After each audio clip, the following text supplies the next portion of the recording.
Nellore parliament సభ్యులు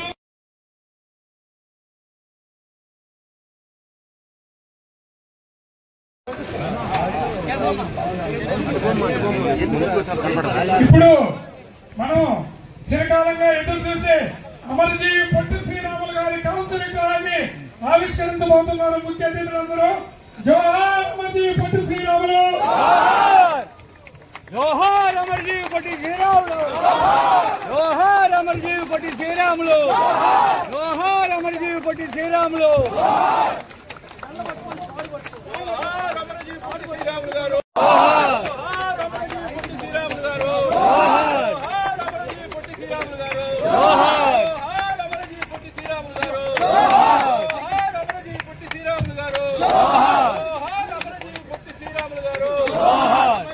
ఆర్యవైశ్య సోదరి సోదరిమణులకి ఈ రోజు పొట్టి శ్రీరాములు గారి విగ్రహం ఏర్పాటు చేసిన కమిటీ సభ్యులు సుధీర్కి, దాతలకి, అదేవిధంగా వేదికను అలంకరించిన ఆర్యవైశ్య పెన్నిది మా ఈపీఆర్ గారికి, కందుకూరు ప్రజల గుండె చప్పుడైన అయ్యన్నార్ గారికి, అదేవిధంగా వేదిక ముందున్న ప్రజలందరికీ కూడా నా నమస్కారాలు.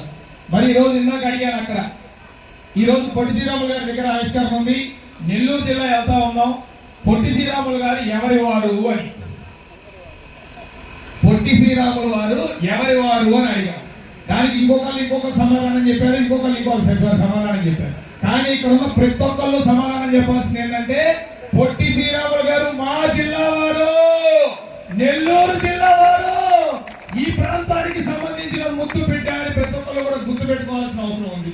మరి పక్క పొరుగు రాష్ట్రం తెలంగాణ ఏర్పడింది, మీ అందరికీ తెలుసు. తెలంగాణ ఇంతకు ముందు ఆంధ్రప్రదేశ్ లో ఒక భాగం.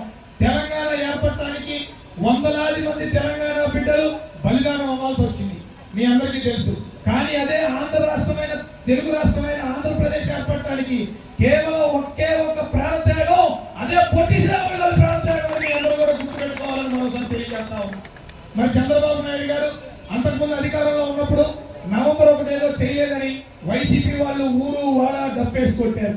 అది చేసేవరా బాబు అంటే చేయలేదంటారు. సరే మీరు వచ్చాక ఏదో చేస్తారని గత 5 సంవత్సరాల కాలంలో నవంబర్ 1 పొట్టి శ్రీరాములు గారిని గర్వించుకుంటూ మేము అధికారికంగా చేస్తామని ముఖ్యమంత్రి దబ్బా కొట్టి కేరళ నవంబర్ 1 అధికారికంగా చేస్తానని వాళ్ళ నాన్న పేరును వైఎస్ఆర్ అవార్డ్స్ అని ఇచ్చేవాడు. మళ్ళా అది కాదు సరే, నవంబర్ 1కి మీ నాన్నకి ఏమైనా సంబంధం ఉందా?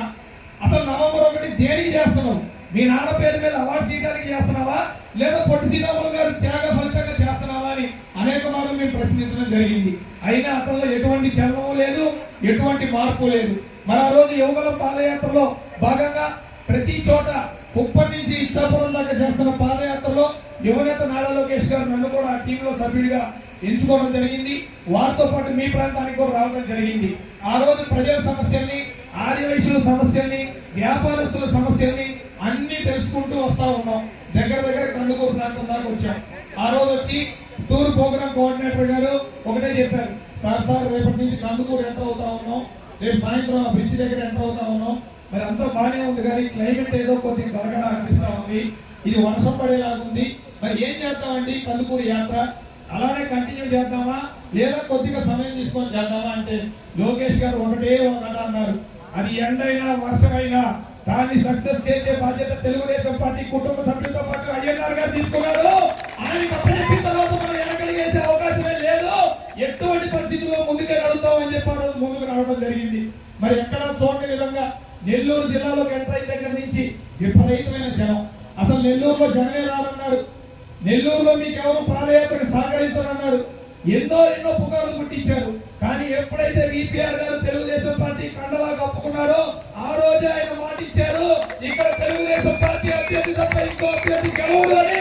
అది చేసి చూపించడం తెలియజేస్తా ఉన్నాం ఒకసారి. మరి ముఖ్యంగా మేనిఫెస్టో అంశాలు పెట్టేటప్పుడు ఆ రోజు పవన్ కళ్యాణ్ గారు, చంద్రబాబు నాయుడు గారు ఒక మేనిఫెస్టో కమిటీ వేయడం జరిగింది. బీజేపీ నుంచి కూడా సభ్యులు తీసుకొని ఆ రోజు అడిగారు, వ్యాపారస్తులకి ఆదివేశులకి ఏం కావాలి తమ్ముడు అని చెప్పి. మీరు ఏదో చెప్తారు కదా సార్, మీరు చెప్పండి, మేము అంత పెద్దవాళ్ళం కాదు కదా అని చెప్పి వారిని అడగడం జరిగింది. వారు 3-4 పాయింట్లు చెప్పారు.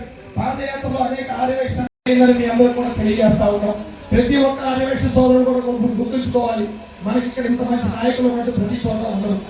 మిమ్మల్ని దాక్కోవాలంటే అయ్యన్నార్ గారు, మిమ్మల్ని టచ్ చేయాలంటే అయ్యన్నార్ గారిని టచ్ చేసి రావాలన్న సంగతి మీ అందరూ కూడా గుర్తుపెట్టుకొని ఒక్కసారి అందరూ జోహార్ అమరజీవి పొట్టి శ్రీరాములు గారు.